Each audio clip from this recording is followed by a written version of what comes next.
Right. What about the video? I'm just gonna, so if you look on Nina's shoulder, that's facing us, that was one of the scarab beetles sitting on her. It was so much fun. It just started walking around, flew around her for a bit, and then eventually took off.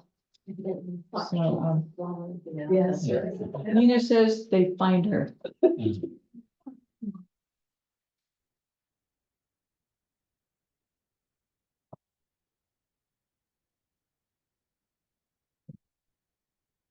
Okay, so she's doing Facebook, Instagram, and all that kind of stuff. But I can see she can't be everywhere all at once. So I figure having somebody help her would be nice. And if any of you want to wander around with the camera and taking pictures, it's welcome. Just contact me at through either info@pvpsbaudubon.org or president@pvsb. pvsbaudubon.org. Oh, did I see you got vice president too? I just put it on social media. So, welcome aboard, Nina. I know she'll be good. She's a great gal. And so now we have some new programs coming up. Could you speak a little louder? Where? No, for us, I don't hear this. We can't hear you over here. Is this the mic here? Is it on? I don't think so. I don't know if that got you. But they can hear you on Zoom. Okay, they can hear me on Zoom. I'll talk louder here. That's better. Never better. We've got 2 programs coming up, and Keith here is the lead. And I think you've all met him by and large. He's our program manager. He's actually an employee of our chapter. And so far he's off to a great start. And one of the things, we've got 2 programs coming up. Monitoring snowy plovers in Hermosa Beach. And have any of you here have done that monitoring? Yeah. Anybody else? So Keith, you got an experienced person here. Yeah, I took the training. It was a couple of years ago. It's kind of hard to forget that. I'm sorry? It's kind of hard to forget it. Yes. And you were It's so really good. The training enamored, is excellent. and you were so enamored, you would do it again, right? Not the training, but monitoring. But I hope to get We'll enough of talk. a lot of people and we can schedule you in advance. So if you got a weekend where it's just like no social butterfly opportunities, sign up to do a snowy plover event. We plan to people who have no experience to start training in December. So you'll hear about this again in November. It's on our, going to be a big piece of our website. Once we talk to Brad, our web manager is going, what? No. And so we'll do some training in December, and it's just a matter of walking up and down the beach. And you also need to recognize the snowy plovers and anything else that might look like them. And then we'll start monitoring in January. This is something that Jess Morton has been wanting to do for years. So we'll make our original founder, Jess, happy. I was hoping he was going to be here. And no experience required. I'm sorry, what did you say? No experience required. Oh, okay. There was a group doing it. Yeah, they are fading into the background. Those Oh. things happen. Okay. They were from LA Audubon, and they were coming down into our territory. Oh. And so they were happy to find out that we are going to take on our territory. And what is it, from Manhattan Beach south or Hermosa south? I don't know exactly the exact. Somewhere around in there, yeah, we'll get it figured It out. by then. encompasses Hermosa. And then, so if you're curious, this is the birdie, a western snowy plover. And it's currently listed as threatened. It And what won't it look quite like does, that in January. huh? It won't look quite like that in January. It'll be a little. All I did an internet search this afternoon because I didn't know remember what I did with my photos on that. They're really cute, and I realized when I first was told that's a western snowy plover, I recognized it because I'd seen them all my life running around on the beaches. But the problem with this little bird, it loves to run up and down the tracks that the lifeguards make when they run up and down the beach or the trash people. And that makes it difficult for them to live. And the other one project is to create habitat basically centered around the Palos Verde blue butterfly, but also the habitats in our local preserves. Keith will be working closely with Palos Verde Land Conservancy, Palos Verde Peninsula Land Conservancy, excuse me. And that is going to kind of follow the snowy plover. We're going with the snowy plover project first. And I'll bring a sign up list next month. And you'll be hearing from me via email. So we'll get that one going. You know, this is coastal sage scrub, really close to the ocean edge. But basically they'll be working on keeping it prime. It's all of our natural habitat areas are very much impacted by non-native invasives. So that will be a big part of it. Keith is starting that program with the Rolling Hills Preparatory School. They have property behind their official school property, and they have an agreement, a 40-year agreement with the U.S. Fish and Wildlife Service for them to maintain the habitat for the Palos Verde blue butterfly. The Palos Verde blue butterfly is it's dependent on what they call early emergent habitat. So you can't let it get a hold of the plants like shown in there. They're all big plants. And so there's a lot of work on taking apart growing big plants. Keith was telling me what all they've done in prep for this. How many trees did you take out? Oh, we haven't touched them yet. Oh, but they're gonna. There's a good dozen that are coming Yeah. out. So, just to let you all know, tonight's program will be recorded and will be available for using on the web, featured on the website. And if you click enough into our website, you can drill down into prior programs that you missed. So tonight we have Jenna Driscoll and Laird Hinkle from the California Department of Fish and Wildlife. And if I screw it up for most of my life, I knew it as Department of Fish and Game. And they're going to be talking about oil spills. And then we will have questions. And then next month, we're going to have Guido Berdito and news from the rainforest in Panama. So Is that gonna be, is he gonna be on Zoom? I don't know if he's going to be here or not. I'd love to have him here. But I think he's a really busy guy. It's an understatement. So Of course, I'll be in Columbia. I'll be on Zoom. Hopefully.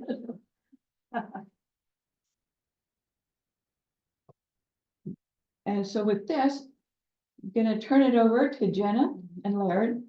And I'm looking forward to seeing this one myself. Now, are you gonna switch computers or what? That sheet just stop sharing and they'll share. Okay, so you got it all figured out? This is in December. Well, I don't have to.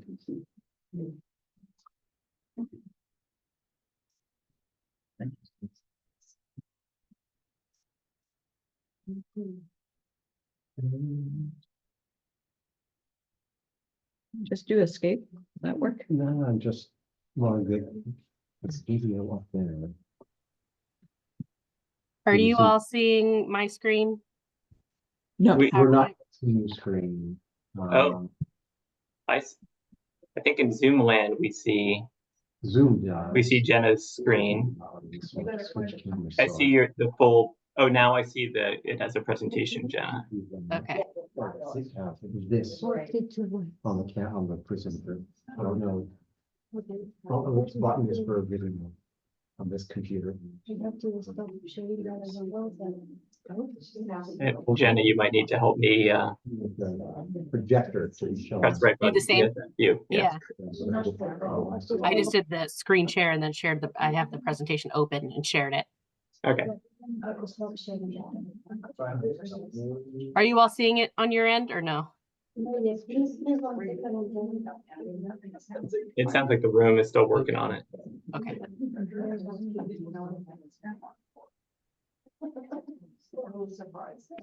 Are you sharing the screen right now? No, we're seeing the back of the screen. So it's your share screen on this computer. Because only one person can share that. Well, it's not sharing, the screen, it's sending to the projector, we need to send to the projector. So share is fine, it's the projector. There's a button here to say, one of these is good. This one over? Can't bring up Windows Display 7. Oh, no, I'm gonna try. Okay. Kids, I mean. Teenagers, preteens, and teens. Kids in the beginning. Well, we just ignored him. There we go. There we go, we're good. And then just. Okay, you can see it on your side now? We are seeing it, and then. I can't hear. Yeah. Hopefully they can hear us too. Yeah.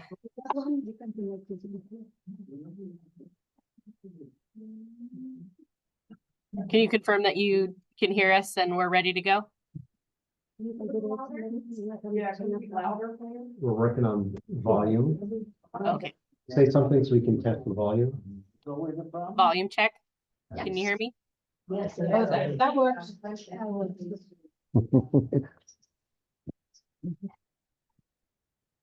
All right, I think we're ready to go. You got it? Okay, great. Hi, everybody. My name is Jenna Driscoll, and I am a liaison officer and senior environmental scientist for the California Department of Fish and Wildlife's Office of Spill Prevention and Response, known as OSPR. And I also have Laird Henkel with me as well. Laird, do you want to introduce yourself? Sure. I am also a senior environmental scientist, supervisor of our Marine Wildlife Veterinary Care and Research Center in Santa Cruz, also with Department of Fish and Wildlife, OSPR. Thanks. And really excited to be here today to talk to you all about oil spill response in California and ways that we respond to oiled wildlife and ways that you can get involved and become pre-trained volunteers in case there's an oil spill in your area and you would like to get involved.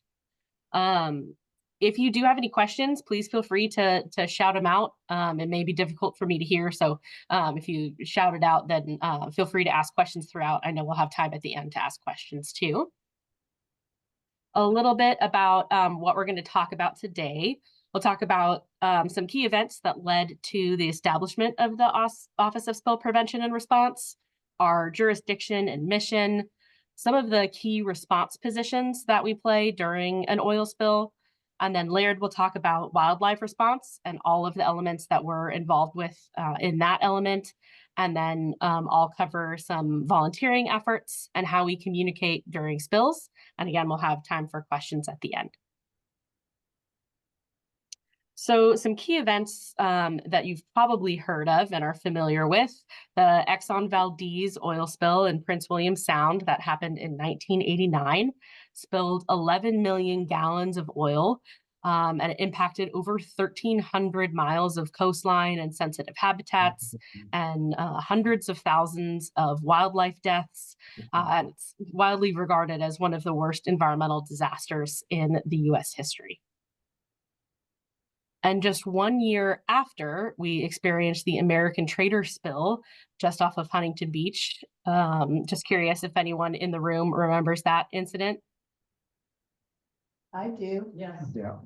Yeah, so 400,000 gallons, so a lot less than what we experienced in Exxon Valdez, but right off our shoreline in California. And it was really the tipping point for what California needed to enact legislation to make sure that we were able to respond to oil spills. So federally, the Oil Pollution Act of 1990 established that the US Coast Guard would be the lead agency for oil spill response for the marine waters, and the Environmental Protection Agency would be the lead agency for inland waters. And similarly, in California, we established the Lempert-Keene Sea Strand Oil Spill Prevention and Response Act that established the Office of Spill Prevention and Response under the California Department of Fish and Wildlife to serve as a lead response and trustee agency for oil spills within California.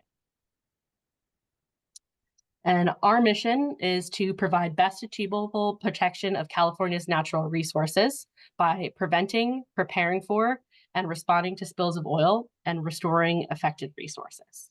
We'll get into a lot more about what we do specifically for that mission. So like I mentioned, in 1990, we have the Lempert-Keene Sea Strand Act that established OSPR. And initially, our jurisdiction was limited to petroleum spills in marine waters. And then in 2014, we expanded statewide. So all waters of the state are now covered by OSPR's jurisdiction. And we divided our field response teams into 3 areas: the northern, central, and southern field response teams. And you all are kind of right on the edge of our central and southern field response teams. So lots of responders in the area. We also expanded to renewable fuels in 2021. So we are now responding to biodiesels and things like that that would impact our waterways.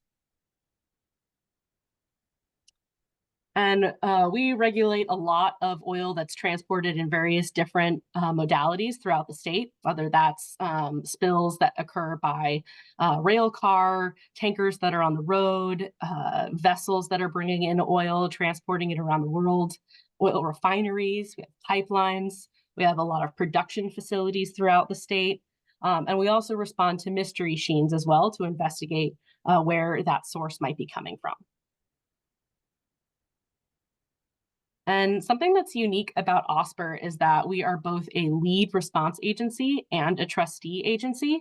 And that's unique as one of the only state agencies in the nation that has both of those authorities for protection of wildlife and habitat. So OSPR's broken up into 4 primary branches. We have prevention, preparedness, response, and restoration. On the prevention side, a lot of these staff members are oil spill prevention specialists that used to work for oil spill response organizations, or were part of the Coast Guard and have previous oil spill response and vessel knowledge, or worked in industry and have pipeline knowledge or information about production facilities. These staff will often go and board vessels as they're coming into port to make sure that they have all of the necessary contingency plans and personnel and equipment needed to respond to an oil spill if they happen to have an incident off of California's coast. And they also go to various production facilities throughout the state to make sure that they are up to our standards as well for their contingency plans and personnel that can respond. In our preparedness branch, that's a lot of where we do our planning and making sure that we're building statewide and regional coalitions of groups that coordinate together regularly, understand their roles in spill response. So we have area committees that are co-sponsored with the Coast Guard, and they are open to the public. If anyone is interested in participating in those, please ask questions and I can connect you with folks after this presentation. But that works to identify sensitive sites throughout the coastal areas of California that are considered particularly sensitive sites, and identify strategies that we can protect them in the event that there is an oil spill that may impact those areas. It also outlines how exactly we coordinate during oil spills, and we'll get a little bit more into that in terms of the different jurisdictions and agencies that coordinate together to form a unified command. Our preparedness branch also works in our training. We do a lot of drills and exercises with industry and internally, and with our Oiled Wildlife Care Network partners. And the group also works for a lot of our outreach efforts as well. And then we'll talk a lot about our response efforts, and you'll hear a little bit about our field response team. But many folks in OSPR, even if they're not part of our field response team, have spill response roles and will activate whenever there's a spill that requires our expertise within the state. And the restoration branch really focuses on collecting data during an incident so that they can examine the impacts from an oil spill and work to facilitate projects that will restore the injuries that were caused by the oil spill. And this also includes legal efforts to make sure that the responsible party pays for restoration and any costs of the incident. So getting into how we respond, we all form a unified command to respond to an oil spill, and this happens across the nation. We use a system called Incident Command System, and this is a standardized protocol for how to organize multiple agencies with jurisdiction to respond to an emergency. And because it's standardized, it's really helpful because everyone knows exactly where they need to plug in. There's very set goals and objectives that are discussed during specific meeting times, and it really helps everyone come together to coordinate a unified response effort. So in California, the federal on-scene coordinator would be the U.S. Coast Guard for Marine Waters, or U.S. EPA for inland waters. And then OSPR with Department of Fish and Wildlife would be the state on-scene coordinator. We occasionally have local government on-scene coordinators as well if there will be significant impacts to shorelines, or we need a lot of coordination with local government representatives. And for your area, it would be the Los Angeles County Office of Emergency Management would likely be the group that would serve as the local government on-scene coordinator. And because the responsible party is supposed to pay for the costs of an oil spill, the responsible party is also part of Unified Command because they're going to be directly paying for all of the resources that we need during a response to make sure that the effort is prompt and that we can get all of the resources that we need very quickly. And then most of the efforts are directed by the Unified Command to clean up the oil, protect sensitive sites, and keep public and interested parties informed. So a little bit about some of the roles that OSPR plays in response. I mentioned that we have field response teams that are located throughout the state. And these are folks that are on call 24/7 to respond to reports of oil into our waterways. And the field response team is made up of a fish and wildlife officer, also known as a game warden or wildlife warden. You may see them, kind of enforcing fishing and hunting laws. We have a specialized set of those folks that also do the regular fishing and hunting enforcement and outreach, but they also specialize in spill response, and they would serve as our lead state on-scene coordinator. We also have environmental scientists as part of the field response team, and they're really the ones that are responsible for identifying sensitive sites, strategies to protect them, and assessing the best cleanup methods to protect those sites and remove the oil.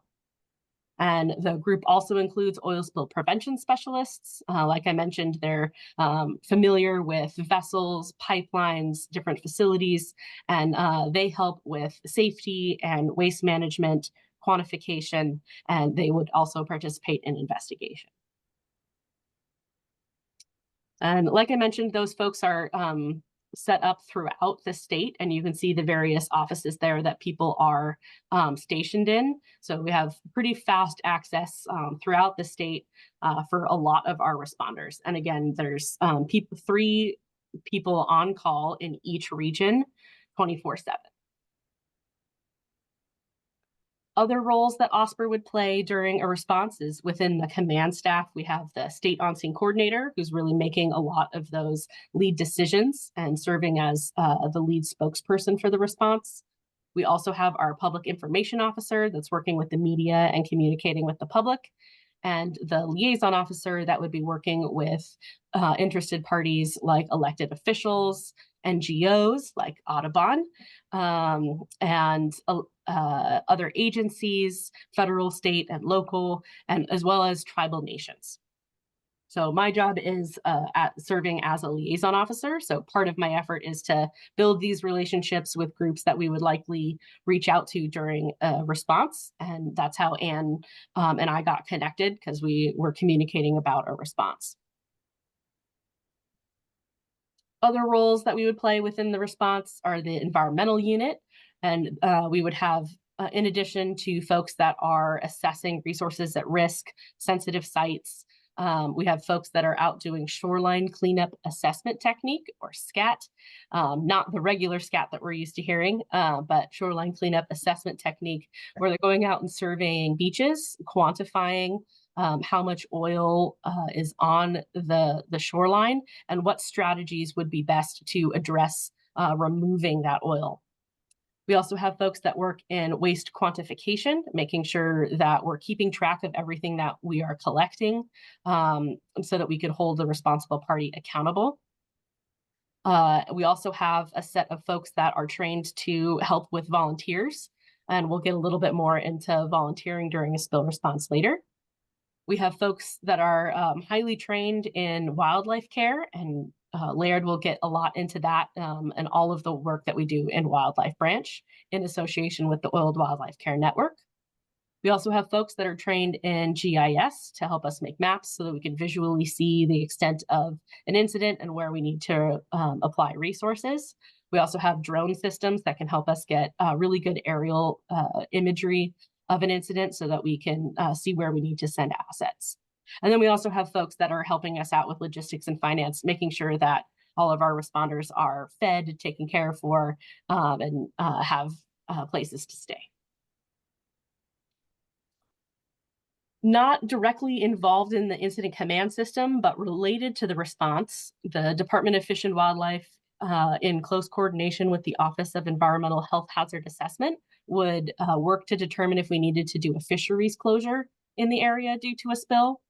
We also evaluate applied response technologies to see if there are any new emerging tools or products on the market that could potentially help out during the spill.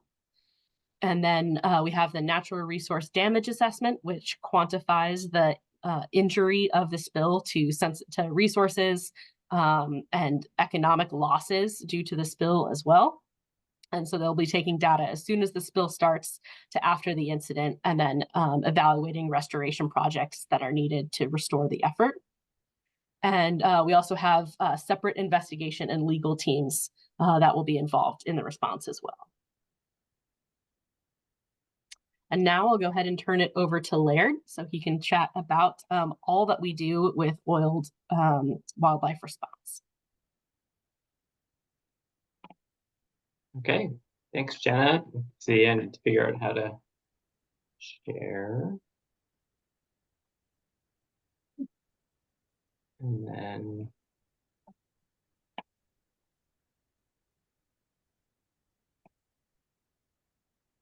this.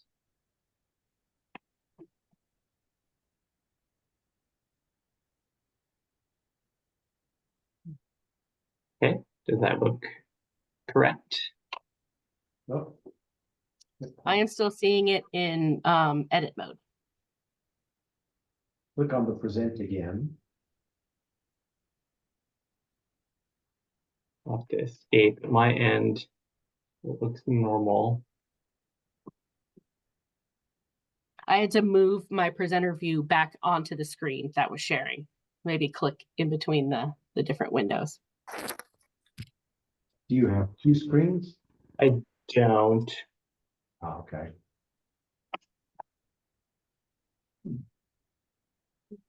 Try this again. Normally, It's odd because for me, it shows presenter. I'm going to pause that.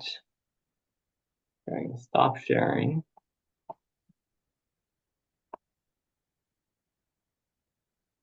Center view. Maybe I'll try it this way.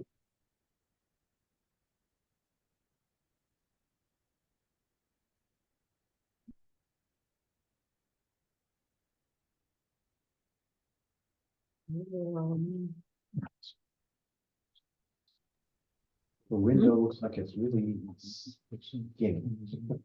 What are we seeing? Seeing just the Let's see top here. of your presenter view. And now Odd. I'm I just stopped again. So I think I have yours too. I can share yours and then you can take control. Does that work? yeah, here I'll try one more time. Okay,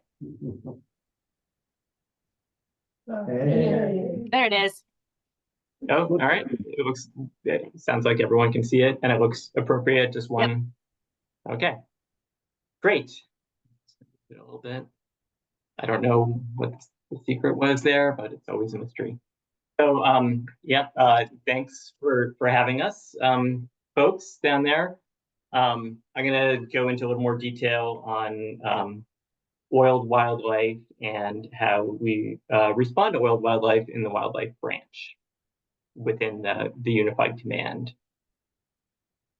So first, just a little bit on basic effects of oil on wildlife. I think folks are probably fairly familiar with the fact that oil is extremely detrimental to fur and feathers on wildlife.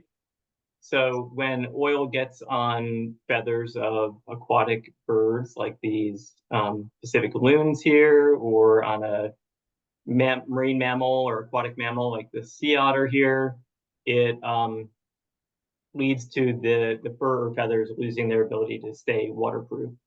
And here in California, where the water is usually quite cold, if an aquatic animal loses its ability to be waterproof, it typically becomes hypothermic. The cold water gets down to the skin, and so that's the main effect we see on most wildlife affected by oil spills in California is hypothermia.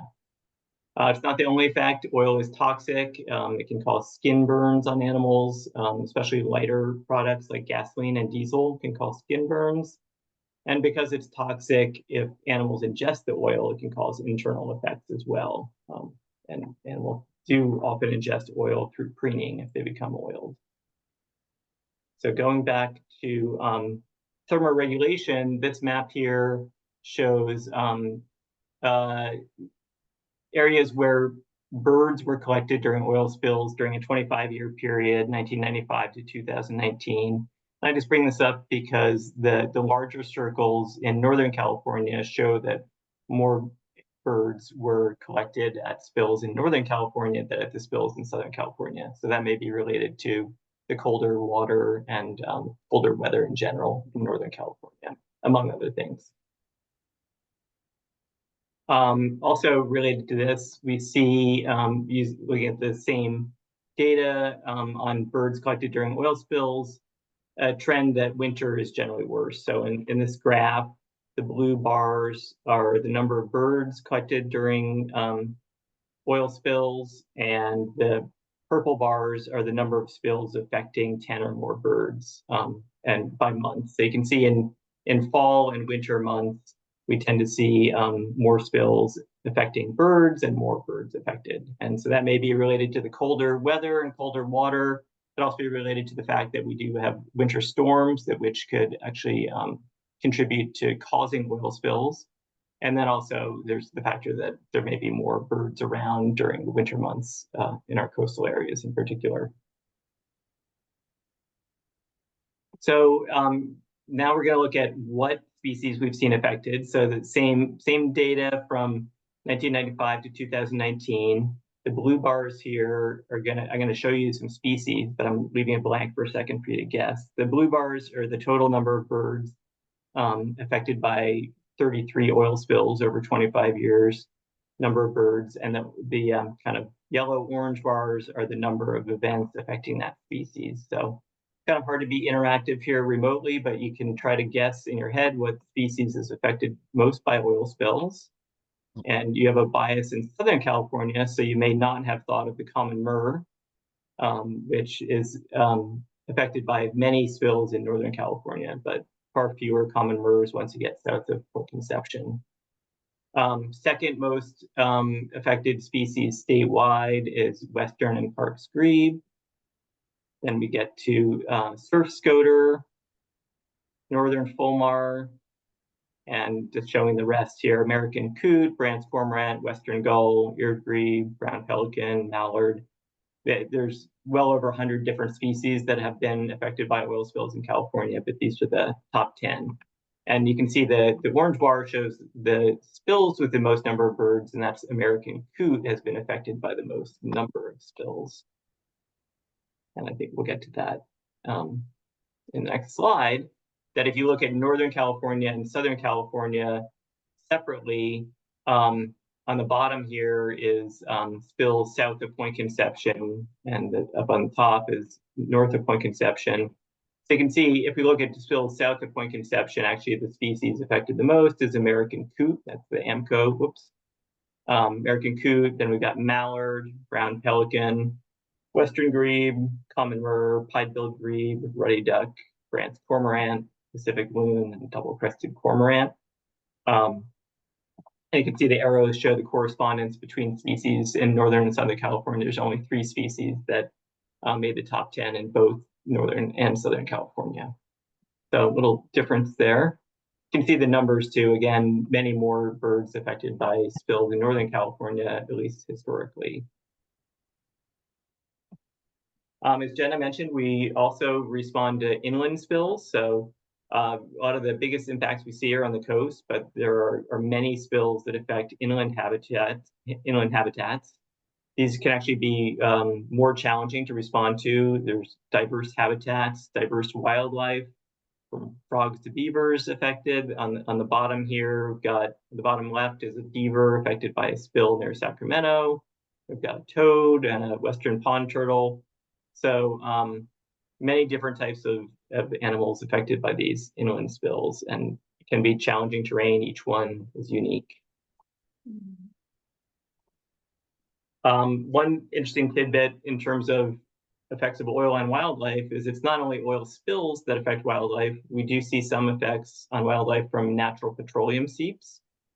And as you may be aware, there's quite a few areas in Central California where petroleum from underground reservoirs does seep to the surface, both marine and terrestrial.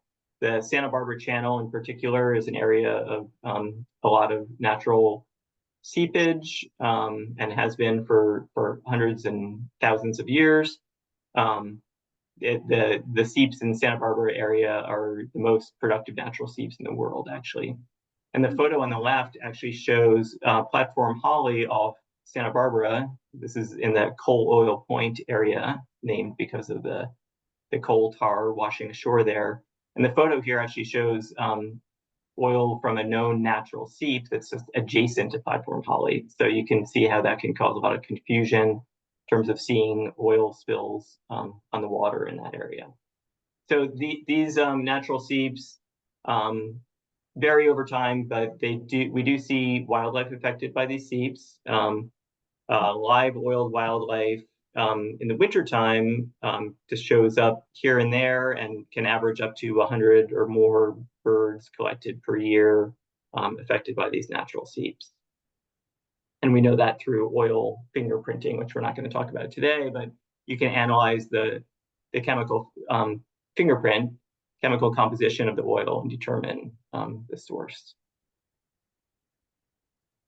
I'm going to switch gears here and talk about how we respond to oiled wildlife. So Jenna explained that the overall framework, all the different groups responding under unified command. Wildlife is dealt with in the wildlife branch of the operations section. And this org chart just shows how large the wildlife branch can be and how many people we need to effectively respond to oiled wildlife. I'm certainly not going to go through every position here, but a couple points. One is down on the bottom here, where we have volunteers, all these staff, and in the kind of green boxes in the bottom, potential volunteers. We could have hundreds of people working on an oil spill response. So particularly in areas like cleaning staff and conditioning staff, we could be using many staff as well as many volunteers for those roles. And I'm just going to go through up at the higher level, the 5 groups in the blue boxes up high. I'm going to explain what the 5 groups do in the wildlife branch. So first, we've got a reconnaissance group. So this is staffed mostly by our own OSPR scientists. This group is responsible for determining where wildlife are that may be impacted, or even wildlife that have been impacted, but they're not actually recovering the wildlife. It includes various aspects. There's an oiled wildlife hotline shown here. This hotline is actually always active. During non-spill times, it goes to our partners at the Oiled Wildlife Care Network that I'll talk a little bit about later. During an oil spill, we would have operators answering this hotline to take reports of oiled wildlife. Recon can also consist of aerial recon. That's a Department of Fish and Wildlife plane shown on the lower left that is used for aerial surveys over the ocean. There can be ground-based or boat-based recon as well. Wildlife trail cams, such as the photo in the upper right, showing an owl caught on a trail cam at night, that can really help determine what wildlife are visiting oiled areas or in the area of oil spills that we might not see during the day. And the map in the lower right is just a map of where wildlife were seen offshore of Santa Barbara during the Refugio oil spill. The next of the 5 groups is the wildlife hazing and deterrence group. So this group is trying to just keep wildlife away from oiled areas. And during a big marine spill, there's not a lot we can do to keep wildlife away from the oil, but these kind of strategies can be very effective for smaller inland spills or even large inland spills with a discrete habitat where animals might come in contact with the oil. So examples here on the left is a fence showing a one-way door on the fence to keep animals on the side of the fence that we want them on. In the middle is a propane cannon that would automatically go off and make a loud noise to hopefully scare birds and other wildlife away. We do see some birds like gulls get acclimated to these some of these things. And then on the right, like the floppy man or whatever those are called, any kind of strategy might be used to try to keep animals away from oil. Then the third group is the wildlife recovery group. So these are the staff and volunteers actually going out in the field to collect oiled wildlife. So they recover live oiled animals and transport them to field stabilization or primary care facility. They also collect dead oiled animals and they record their search effort. In addition to the live animals, they're collecting the dead animals to get that contamination off the beach so we don't have scavengers scavenging on oiled animals. But it's also important to collect the dead animals to document the full impact of the oil spill. This is one area where particularly pre-trained volunteers can be used for a large spill because we often need a lot of people out there in the field searching for and collecting oiled wildlife, although training is important for this one. Next, we've got the wildlife field stabilization group. This is basically emergency first aid for animals between the field and the primary care facility. So if the oil spill happens to occur near a primary care facility, then we may not need field stabilization, but if it's going to be an hour drive or something to the care facility, this is a nice way to provide the animals some immediate care before transporting them to the care facility. Then finally, we've got the wildlife care and processing group. So this really has two facets, processing and care. So first, processing is all the wildlife that are collected, live and dead, come to a primary care facility. Processing includes collection of evidence, which would be an oil sample from the animal, an evidence photo like on the right here. For dead animals, the carcasses are retained as evidence. And then for all the animals, live and dead, a lot of data is collected on each animal that comes in. And then the other part of care and processing is the care. So this is where the live animals get cleaned and cared for. It includes initial stabilization, washing, post-wash care, and hopefully eventual release. So one thing that that our teams and the Oiled Wildlife Care Network and rehab groups have learned is that the initial stabilization for these birds is really important. So rather than just rushing these oiled birds straight into wash, it's better to stabilize their health with fluids, whatever they need to get their health stabilized so that they can survive the wash process. So it actually typically takes about 24 hours to stabilize these birds before they're washed. One of many reasons why we tell the public not to try to care for wild wildlife themselves. Then comes the wash phase. So we use a mixture of warm water and Dawn dishwashing detergent is still used for wildlife in California. You can see that process a bit in the lower left there. Post-wash care after the animals are washed can take several weeks, may even require a second cleaning if the birds are not waterproof. It's important that that aquatic birds and other animals be waterproof before they're returned to the wild. And then eventually release. And so we're a kind of typical spill might be 75% of the live birds survive to release. And then once they're released, we have some data on tracking animals after they've been released. And again, a good outcome, I think, would be about 75% of those birds surviving as well as wild birds and continuing to reproduce and join the wild population. And you can see here, these photos here on the upper two on the right show a ruddy duck that's the same duck, oiled and then cleaned from the Huntington Beach spill several years ago. And then on the bottom, a western snowy plover, oiled in the field and then being washed. And the ruddy duck survived, and all 7 snowy plovers recovered during that spill also survived the rehab process. So who's doing all this work? So we've got that huge org chart of people caring for oiled wildlife. And the key to this is the Oiled Wildlife Care Network. So we do have some OSPR staff engaged in oiled wildlife response, but the Oiled Wildlife Care Network is a key partner, kind of an arm of OSPR that has the same funding source as OSPR. They actually answer to our OSPR administrator. There's a network of rehab groups throughout the state administered by the UC Davis Karen C. Dreyer Wildlife Health Center, part of the School of Veterinary Medicine. And this consists of more than 45 member organizations around the state of California with more than 1,200 trained responders. And responders include paid staff at those member organizations and many, many volunteers. And overall, this network is globally recognized for their excellence in response to oil spills and are often called on to help with oil spills outside of California as well. So you can see here that many organizations through California, I think I've got highlighted. Some of the Southern California organizations include the Marine Mammal Care Center of Los Angeles at Fort MacArthur. And International Bird Rescue is one of our key partners. They have a facility down in San Pedro, as well as one up in the Bay Area in Fairfield.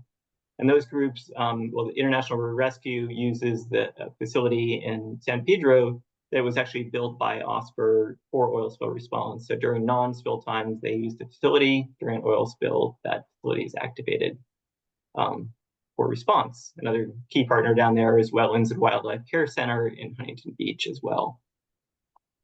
So I think Jenna is going to talk a little bit more about the specifics of volunteering, but this is where many volunteers come into play in the wildlife branch. And with that, that's all I have prepared for wildlife, but I'll be happy to answer any questions probably after Jenna wraps up. Okay. Thank you. I'll try to stop sharing or you can take it away.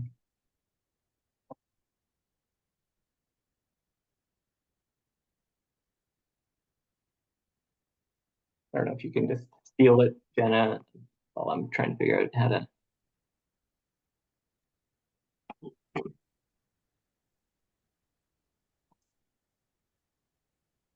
Cool.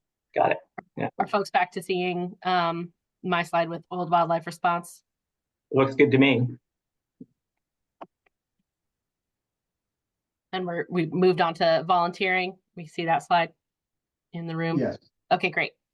Cool. So yeah, Laird mentioned a lot of the facilities within your area that you could volunteer. And after hearing, you know, kind of all of the elements that go into spill response and the impacts that our wildlife of California may experience. I know personally, once I started hearing about oil spills in California, I really wanted to get involved and volunteer.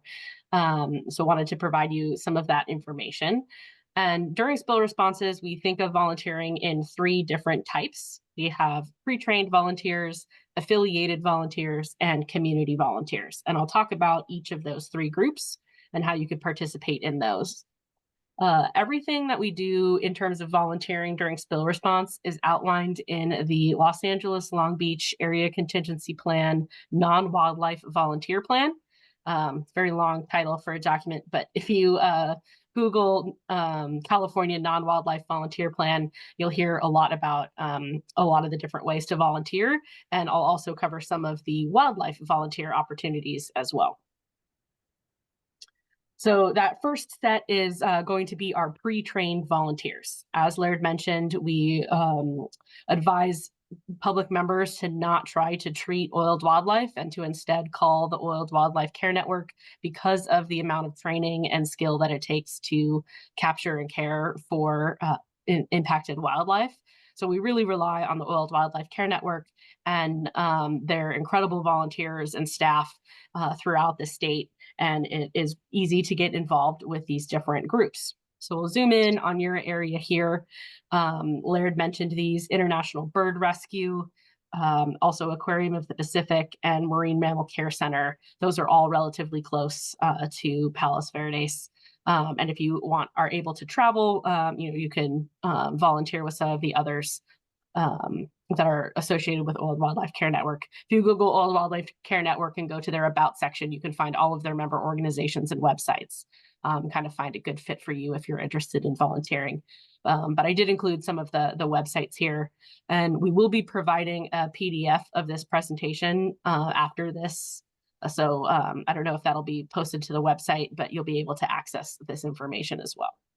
And that's really, if you want to be involved with wildlife care and volunteering during a spill response, it's pretty critical that you be involved as a pre-trained volunteer with one of the Oiled Wildlife Care Network organizations. Otherwise, volunteer opportunities are going to be more limited towards distributing flyers or helping with security or doing some pre-impact beach cleaning. But anything wildlife related really needs to be part of this pre-trained set of volunteers. Part of affiliated volunteers is a group called CERT. Anyone in the room part of the Palos Verdes Peninsula CERT team? No. Yeah, so it's the CERT is throughout California, and these are and potentially the nation. They're community environmental or community emergency response teams. And they do have one in Palos Verdes, and they help with all kinds of disasters. So they're a group of community members that are trained to help, floods, fires, large events. We do call on them during oil spills, So it's a great group to get involved, and also just for personal preparedness, really helps you understand what's involved with responding to a disaster, and how you can make sure that you and your family is protected and able to respond in any type of disaster. Normally when we use CERT teams, we're using them to distribute public notice flyers. They may help us with checking in staff members. They can kind of be monitors at certain areas to try to make sure that public doesn't go onto closed beaches, things like that. So they are still trained and affiliated with a group, and normally the CERT teams are sponsored by a local fire department or police or the Office of Emergency Management for your county. So another great group that you can get involved in for volunteering. Another affiliated set of volunteers is our California Natural Resource Volunteers. It's a great program. You get to do a lot of fun work with the Department of Fish and Wildlife. They do a lot of outreach events, and they also help with flyering during fishing seasons. Another great way to get out and help and volunteer. So included some information about them. They would do something very similar to the CERT teams during an oil spill, doing public notice flyers and helping out with other miscellaneous tasks. We've also sometimes relied on these folks to transport wildlife. So they wouldn't necessarily be involved in the care or the processing of impacted wildlife, but people that were pre-trained volunteers would put an animal in a vehicle and they would drive them from the field stabilization area to a center. So sometimes we do call on these natural resource volunteers to do that. And then the last group of volunteerism is what we call community volunteers.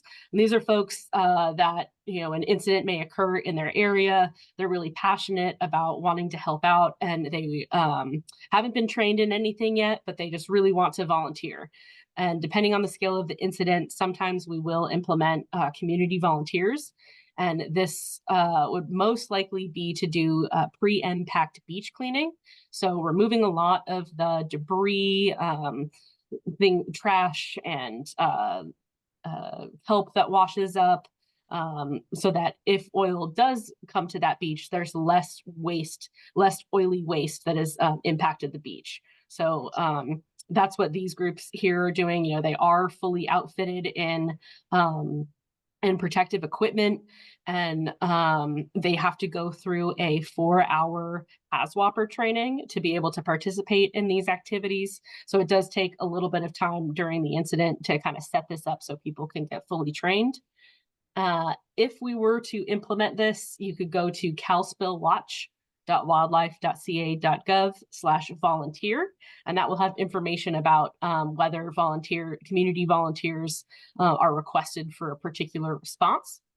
And it would have you fill out this form here, and that really helps us identify, what particular skills folks may have, where if they live close to the area, and we can help filter who is probably the best fit for whatever we're doing for those community volunteers.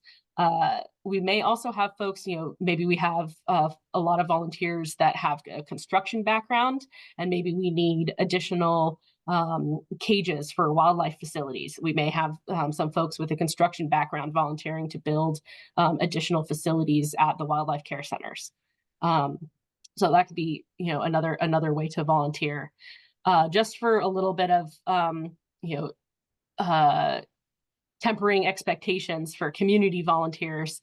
During the Huntington Beach spill in 2020, or several years ago, we had over 10,000 people volunteer within 48 hours, sign up to volunteer, and people from all over the world.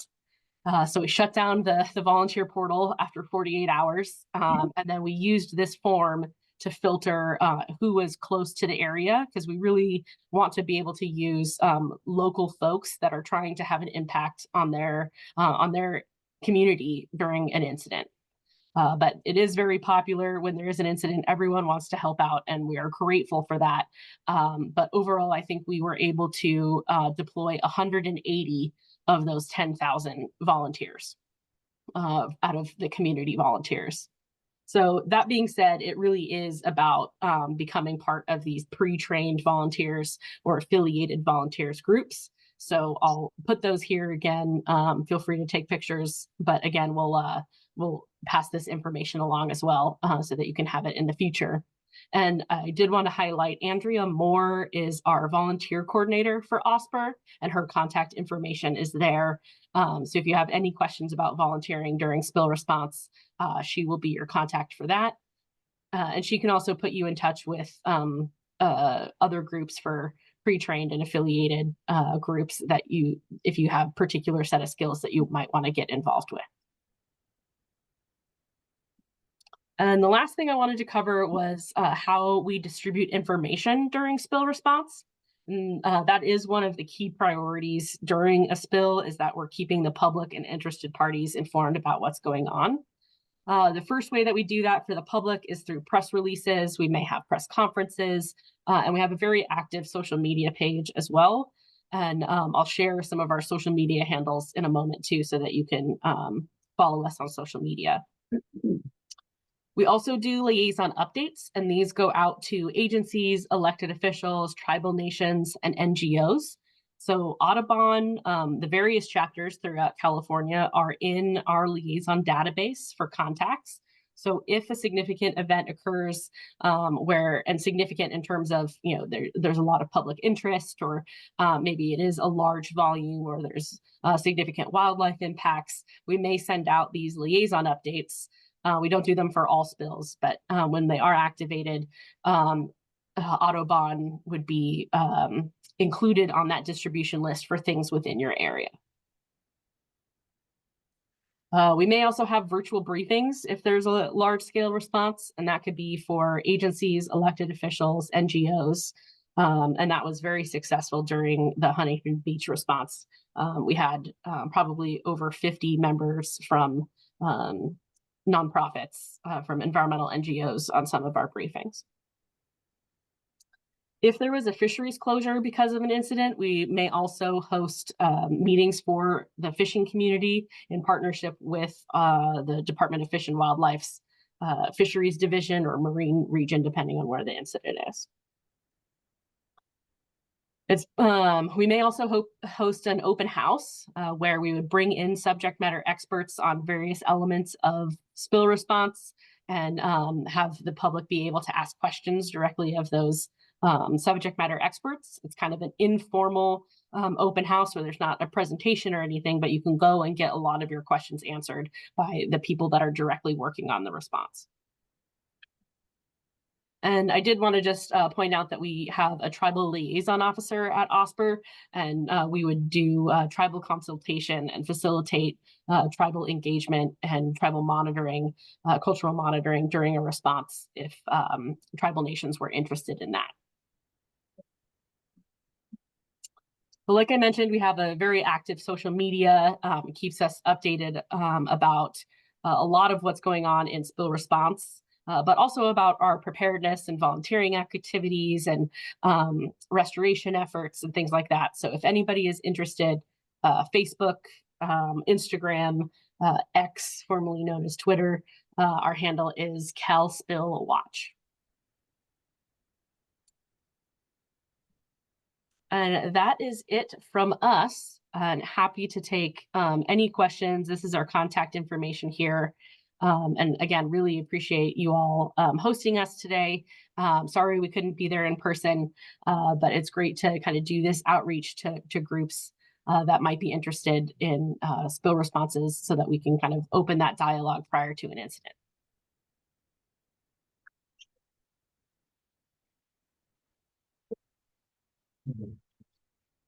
Does anybody have any questions?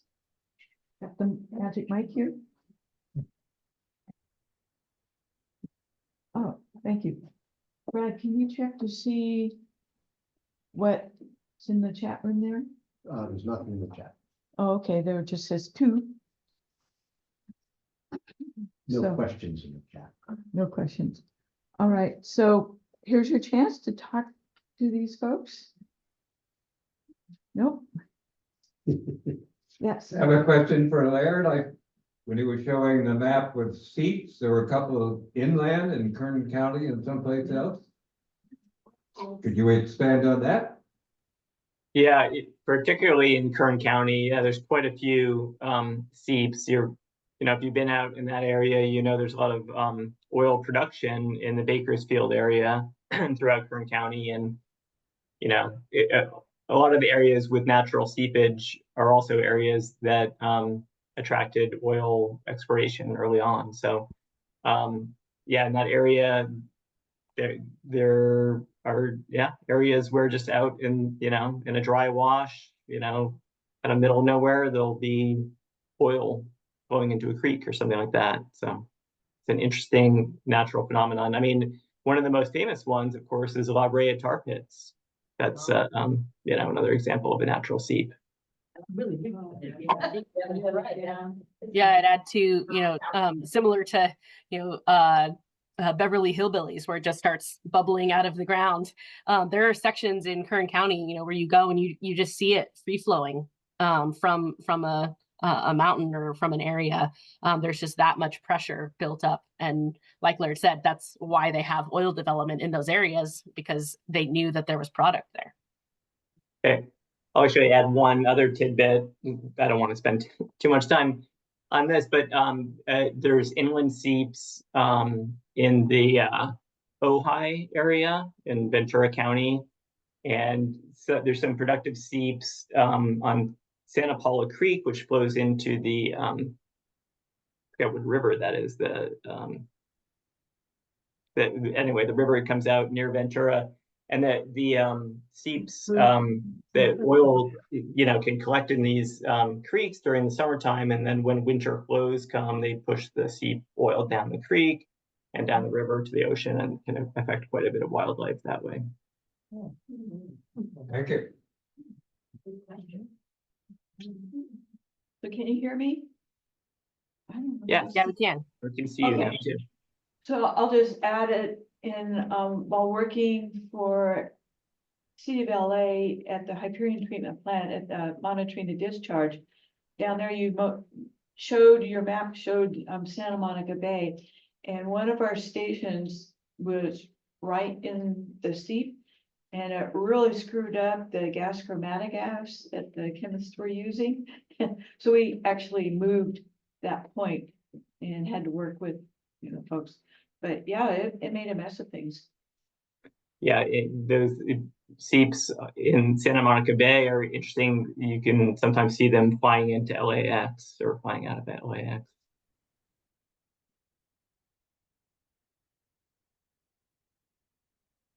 Okay, here's another question.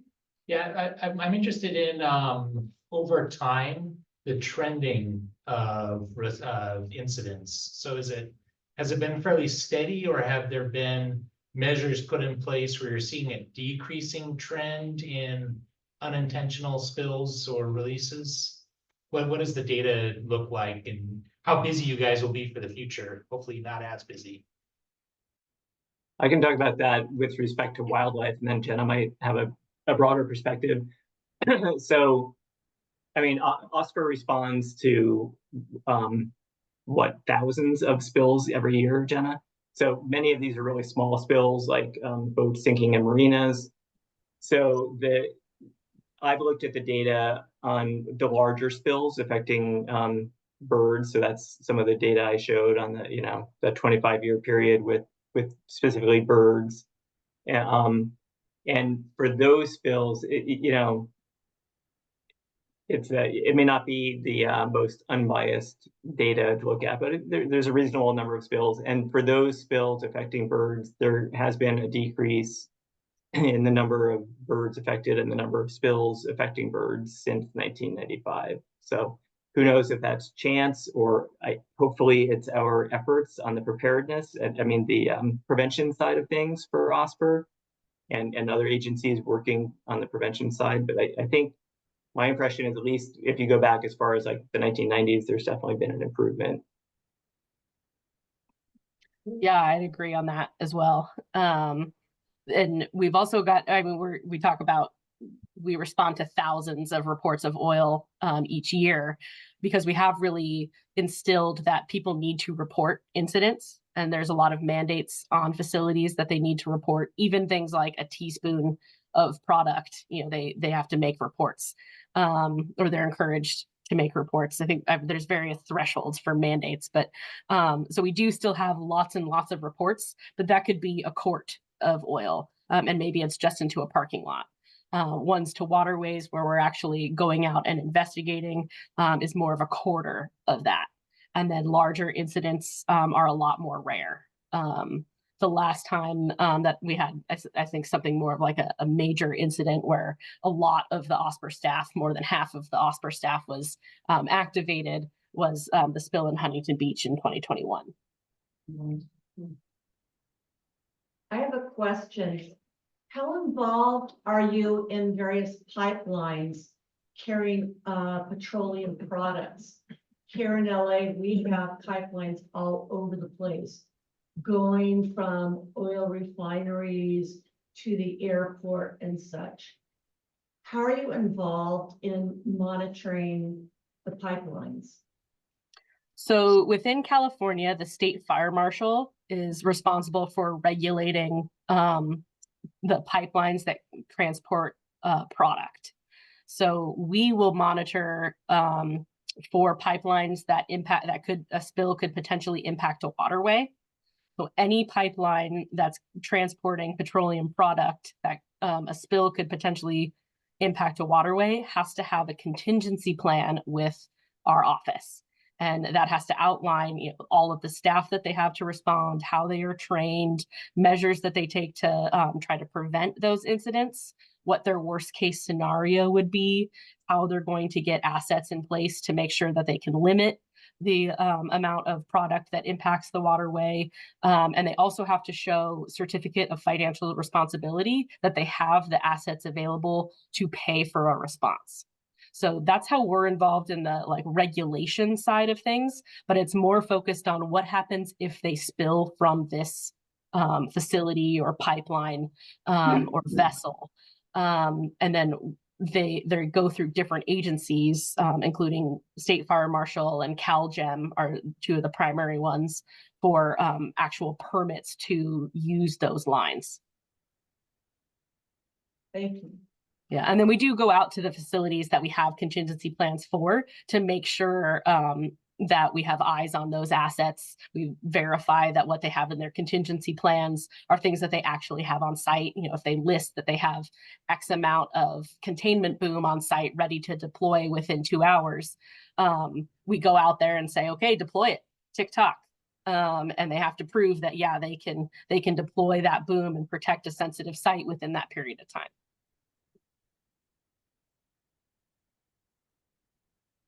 So are there any more questions? Yeah, Miriam? My question would be, what challenge does the state face when responding to oil spills to remote areas when they don't have easy access? Sorry, I just heard what challenges. Yeah, say what challenge does the state face when responding to oil spills in remote or difficult to access areas? Yeah, in remote or difficult to access areas. So we have drones, which are very helpful to help get eyes on where product might be. And then we really rely on our partners that are oil spill response organizations that are professionals in cleaning up oil. And they have different techniques to get into different areas. But we do have an analysis of whether, is it safe for responders to go into the area to clean up the oil? What's the environmental benefit of cleaning up the oil versus trying to get there to access it? So an example of that is during the Refugio oil spill. For those that aren't familiar, it was from a pipeline that was onshore, broke, got into a culvert and then entered the ocean. So it went from land to the ocean and impacted a cliff face along the shoreline. It was really difficult to access, kind of a crumbly shoreline. and also very culturally sensitive. We had cultural monitors on site, found many cultural resources there. And it was determined that, due to safety and to protect the cultural resources there, rather than try to, go out with big excavators and claw at the shoreline from below on a sensitive beach, that it was better to leave the product there and let it degrade over time. So that is something that we have our experts assess, and that Unified Command evaluates in terms of safety, net environmental benefit.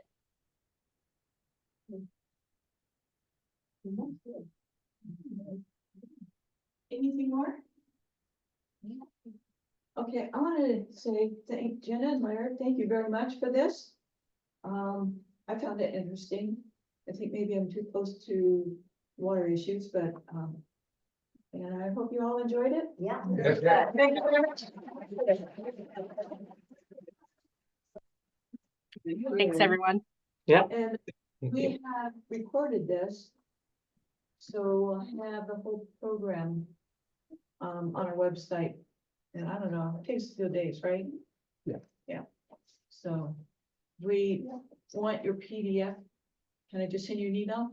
Okay. Yeah, I'll send it right after this, actually. Oh, okay, great. Thank you. And thanks a lot, guys. Yeah, thank you. Okay. Bye. I know.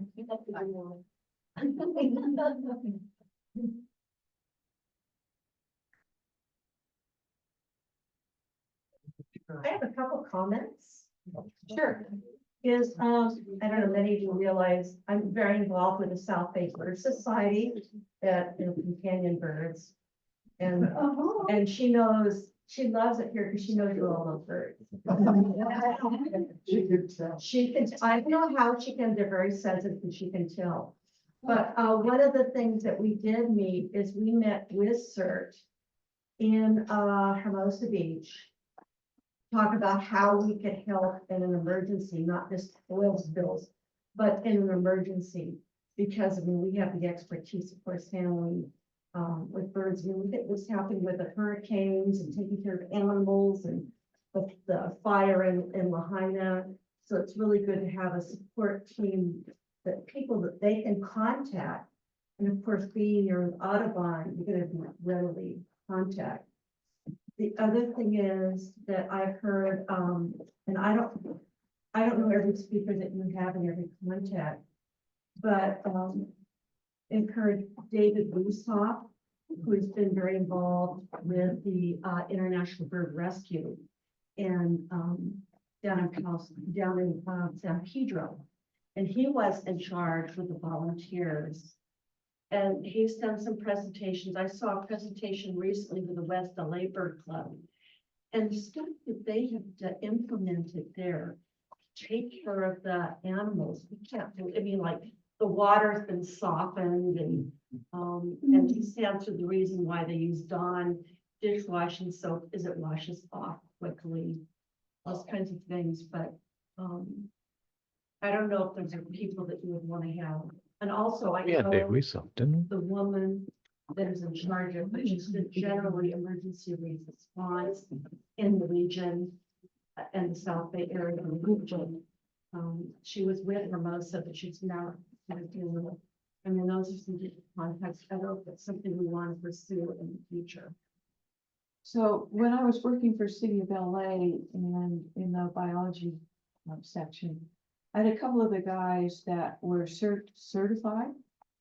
And so there we had twice a year evacuation things, and we were on the 4th floor and all kinds of stuff. And I was thinking, if people are interested here, we can, have a certification for CERT. Would you guys think the idea is good? I think it's not something you can do with it. No, no, it's a definite commitment. I don't remember how many hours they put in. The one fellow was a real obnoxious one, so it was kind of glad out of the place for a while, which is really pathetic, but we worked too many years together. But the other fellow was just really wonderful, but yeah, and you have follow-up things and you get the kids, I don't recall at all, so I was just busy doing other Yeah, things. Torrance does CERT Yeah. training. All the Cert local, all the training. local cities have cert. Yeah. You can get Manhattan, Redondo, Yeah. Levina, Oh, yeah. Florence, wherever you It live. probably makes more sense to check with your own city, because then you can also network, like, if there is a disaster and you're part of the your town. city is blocked off, then you know what your resources are in there. Mhm. So it probably makes more sense than. So we have supported the International Bird Rescue Group that they mentioned a couple of times. And I think they would have some suggestions too. Yes. Regarding that. Yeah. I think I made a note for me. I'm not too sure if it took or not, but I'll find out tomorrow. You mentioned next month's meeting. Oh, yes. Thank you, Julian. Next month, I don't think he's gonna be here officially. No. But we're gonna have Guido Bergito, who, he runs a program called Adopta, and I don't recall what the acronym stands for. It is not, it's like Nothing. adopt, It's just, it's adopt the Bosque Panama, which is adopt the woods of Panama. thank you. Hey, friend.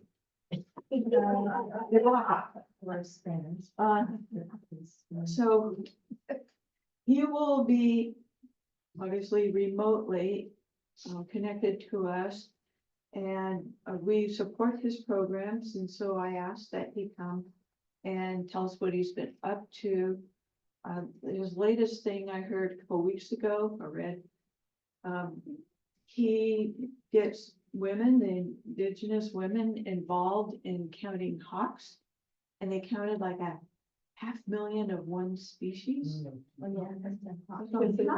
we were down there, we didn't get to go down to watch the hawk was, and they had like a million hawks fly over in one day. How in the world you count them all? He doesn't know how they do it either, but they have clickers. Clickers? And they don't all count all the species, I guess it's split up the species. And he says they just put so fast, you can't believe, it's mind boggling, but they get really good at it. Yeah. It's very interesting, because hopefully it'll touch on some of this, but, it's caused some issues in families because the women are working and making money. And this is not a comfortable concept in some of the Yeah. less urban areas of Panama. There are places that are urban where it's not. Very true, very true, very true. So it's been interesting, because it's been wonderful for those women to have the income and to have, to learn a skill and be able to say, I can do I something other than. imagine it does a lot with their self-esteem. Yeah, so and he does this with several of his programs. It involves local people, and he also has I think a parrot project where he uses local women to monitor the parrots as well. Yeah, there you go. But he's very She's not gonna get involved. in growing his nonprofit. It's not just profiting nature, but it's also profiting the people. And Sure. I think that's a wonderful aspect of it. And we support the group financially. And I'm really pleased and proud that we can do that, help these folks in many dimensions. He even has, in some of the areas, has been able to hire people who are in penitentiaries, to have them come out as workforce to do really fun things like cutting Yeah. campus grass.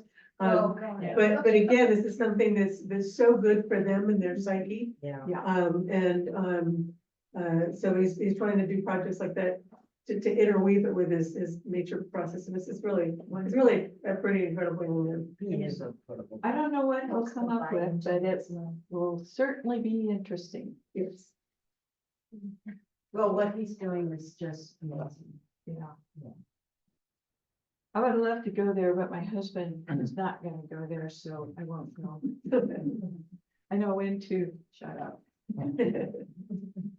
Well, thank you for all for coming. Thank you. And thank you for the goodies. That-